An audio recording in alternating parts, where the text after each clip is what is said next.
जी, जो ये सिल्ट कहते हैं कि बिहार की अगर हम बात करें, नॉर्थ बिहार में जो हर साल बाढ़ आती है, तो वो जो सिल्ट का लेवल है वो कह रहे बहुत बढ़ता जाता है, उसकी वजह ये एम्बैंकमेंट भी है।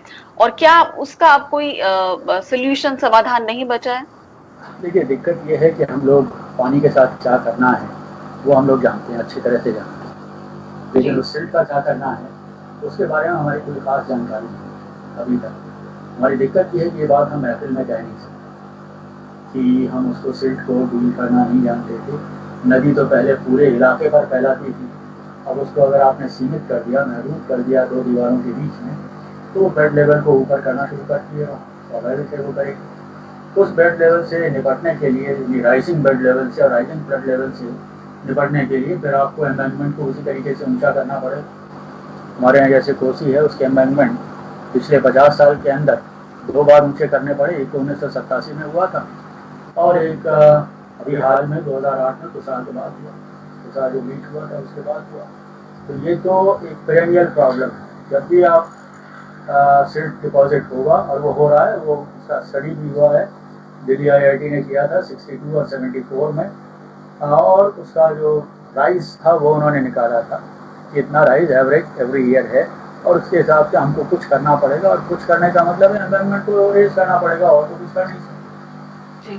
तो वो एक काम हमको करना पड़ता है, और हमारा जो लॉस है, और दूसरे ये है कि रिवर का जो अगर क्रॉस सेक्शन आप देखें तो ऊपर हिमालय के नीचे तो बोर्डर भी आते हैं साथ में, लेकिन एक स्टेज पर बोर्डर वहाँ सेटल हो जाते हैं बिकॉज ऑफ देयर वेट।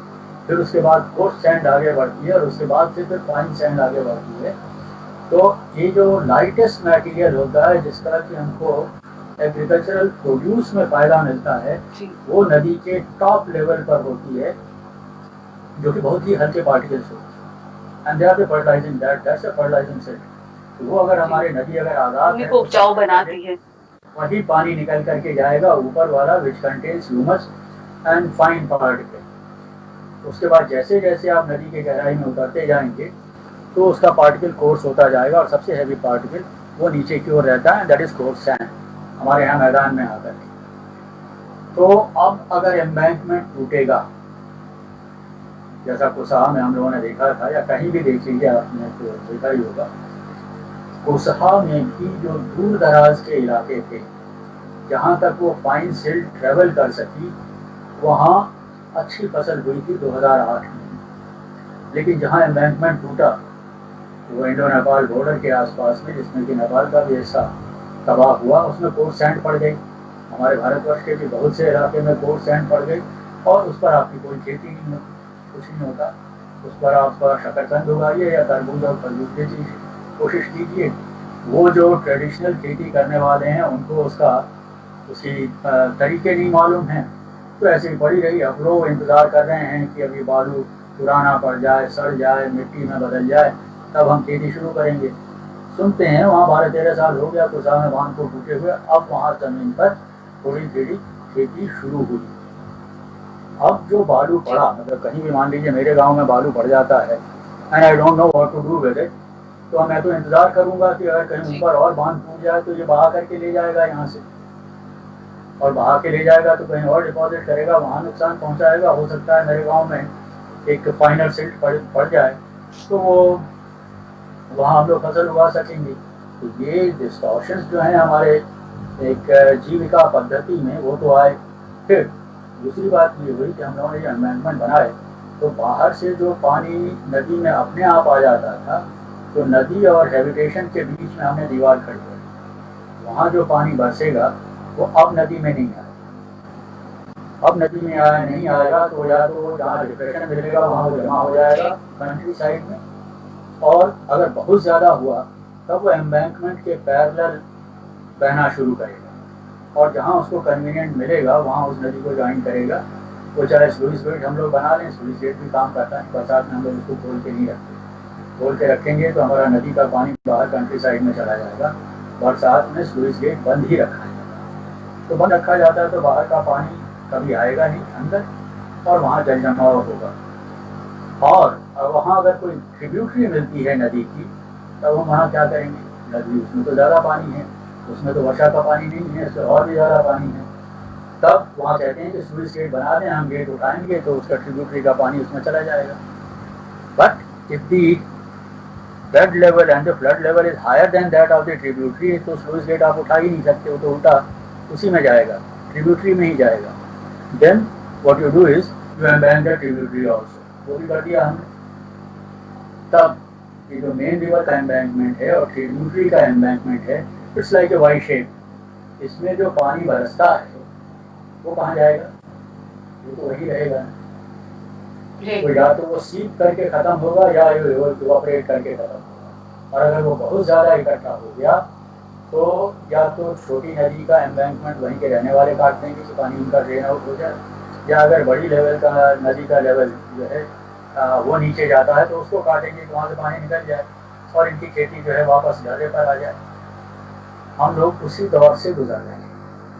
जो पानी आता है एम्बैंकमेंट को, एक तो मतलब अगर एम्बैंकमेंट सलामत रह जाए तब वो ट्रिब्यूटरीज का और स्लूइस गेट का और इन सब की लीला शुरू हो जाती है।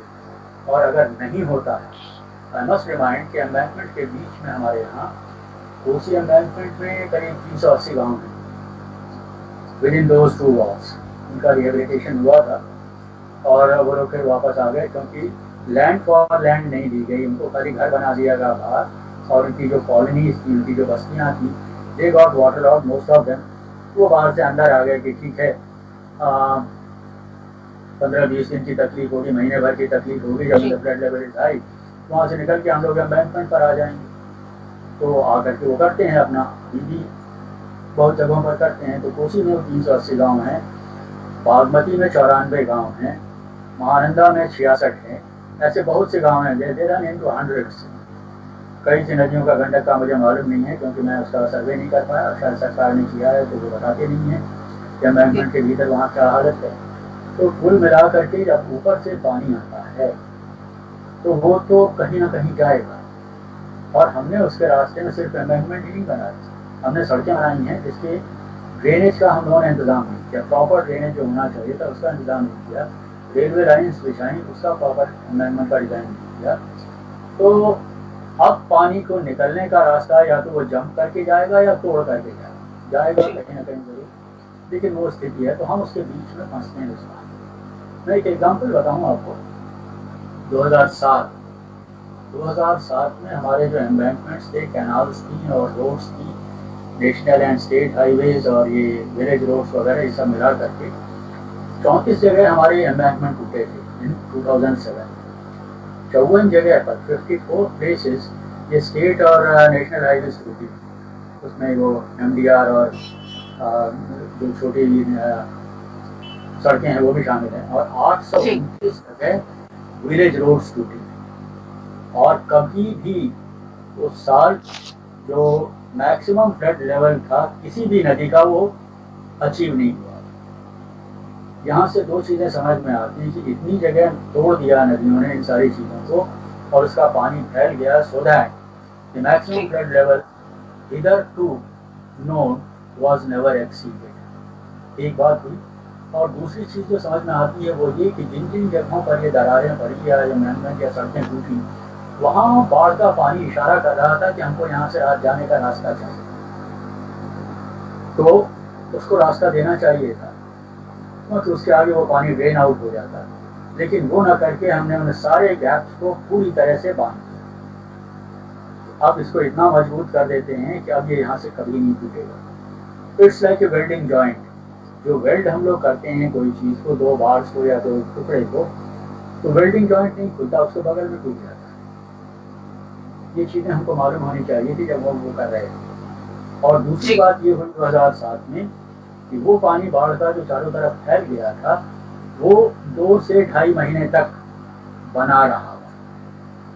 तो बना रहने का मतलब है कि वहाँ से पानी की निकासी का रास्ता उसको नहीं मिला। तो उसके पास 2 ही चीज़ें थी कि या तो वो सीप करे या इवैपोरेट करे। और उसकी वजह से बहुत सा रबी की फसल का, विंटर क्रॉप्स का नुकसान हुआ, क्योंकि पानी अगर नहीं हटेगा तो वहाँ हल नहीं चलेगा, हल नहीं चलेगा तो बीज नहीं पड़ेगा, बीज नहीं पड़ेगा तो खेती नहीं। ये सारी चीज़ें हैं। तो कहीं ना कहीं हमारे अप्रोच में पानी की निकासी में फर्क पड़ता है। और जो पानी के रास्ते में हम लोगों ने बाधाएं इकट्ठी की, उनका हमारे ऊपर सीधा प्रभाव पड़ता है। इसमें जी हमने देखा है कि बहुत से बूढ़े लोगों से बात की जो कि 80s 90s या इवन 100+ के हैं। बहुत से लोगों से मैंने खोज करके बात की कि भाई ये अब क्या हो रहा है, और जब आप लोग बच्चे थे या जवान थे तब क्या होता था। वो तो कुछ नहीं होता था, पानी आता था चला जाता था। हमारी बाढ़ जो थी वो 2.5 दिन की होती थी, और उसके बाद हमको कोई फर्क नहीं पड़ता था, अच्छी खासी फसल हो जाती थी और रबी हो जाती थी। एक दफे धान हमने जी पैदा कर लिया, धान और मकई, और उसके बाद रबी में हमारा दाल और तिलहन पैदा हो जाता था। दलहन और तिलहन आराम से चलता था, मछली मिल ही जाती थी, कोई दिक्कत नहीं थी। ये बात अलग थी कि ग्लैमर हमारे पास जो आज वो लोग कहते हैं कि आपके लोगों के साथ में ग्लैमर है, वो हमारे पास नहीं था। लेकिन हमको न तो कोई खाने पीने की दिक्कत थी, न इस तरह की कोई परेशानी थी। तो अब क्या हुआ, वो बोलते हैं अब तो पानी आता है जाता ही, ढाई नहीं, दिन तो की कब बाढ़ बिहार हमारे का शोक बन गई कोसी। शोक नहीं बनती है। देखिए, शोक बिहार का कोई आदमी उसको शोक नहीं कहता है। जो हम लोग पढ़ गए नए नए, तो it was sorrow of Bihar, sorrow of Bengal. Actually sorrow शब्द का आविष्कार किया अंग्रेजों ने, because they could not collect revenue from those places. क्योंकि पब्लिक कह रही थी कि तो वो पहुंच नहीं पाते थे वहाँ, और पहुंच भी गए तो बोले कि सब तो बाढ़ आ गई, सब ले गया, ले गई बाढ़ सब, तो हमारे पास तो कुछ है ही नहीं, हम आपको क्या देंगे। तो जी क्या देंगे, तो फिर they started calling it sorrow. मैं फिर वही पुरानी पहली बात पर आता हूँ कि if you call it a mother, your mother is not a sorrow for you, it is something else. आपने उसको रिसोर्स बना दिया और हमको भी सिखा दिया कि ये रिसोर्स है। तो जो जी हमारा डील करने का तरीका था वो बड़ा अद्भुत था कि हम लोगों ने इन सारे जितने भी हमारे आज के रिसोर्स जिसको हम कहते हैं, हमने उन सबको बचा करके रखा था। जंगलों का जहाँ तक हम लोग कहेंगे, उनके साथ हम लोगों ने हमेशा ये कहा है कि देखो कभी कच्चा फल मत तोड़ना। कच्चा फल तोड़ने से एक तो जो मीठे फल का यानी पके फल का जो स्वाद है वो नहीं मिलता है, उसकी जो पौष्टिकता है वो नहीं मिलती है, और सबसे बड़ी बात कि आप उसका बीज नाश कर, बिल्कुल। गुठली गुठली या बीज हुआ वो फेंक दिया उसको, फिर वो क्या क्या हुआ उसका पता नहीं। इसी तरह से पहाड़ों के साथ हमारे रिश्ते हैं, इसी तरह से नदियों के साथ रिश्ते हैं। और यहाँ तक कहा गया, जैसे अभी मैं आपसे बात कर रहा हूँ, मेरे कान में ये लगा हुआ है, तो मैं आपकी बात सुन पा रहा हूँ अच्छी तरह से, आप तक मेरी बात जा रही होगी। लैपटॉप आपके भी सामने है, मेरे भी सामने है। थोड़ा सा अगर इसको स्क्रैच करेंगे तो हमको पता लग जाएगा कि हु मेड इट, किसकी जी कृति है ना? वो कृति पता लग जाएगी हमको। ईश्वर जो बनाता है उसको क्या कहते हैं? अगर कोई ईश्वर है या नहीं है, जो कुछ भी है, ईश्वर अगर है, तो ये सब जो कुछ हमको जंगल नदी पहाड़ वगैरह दिखाई पड़ता है, ये उसकी कृति है, और उसको हम लोगों ने प्रकृति नाम दिया हुआ। वही प्रकृति है जो कि उसका बनाया हुआ था, उसके साथ हम लोगों ने छेड़छाड़ की और अब उसको भुगत रहे हैं। तो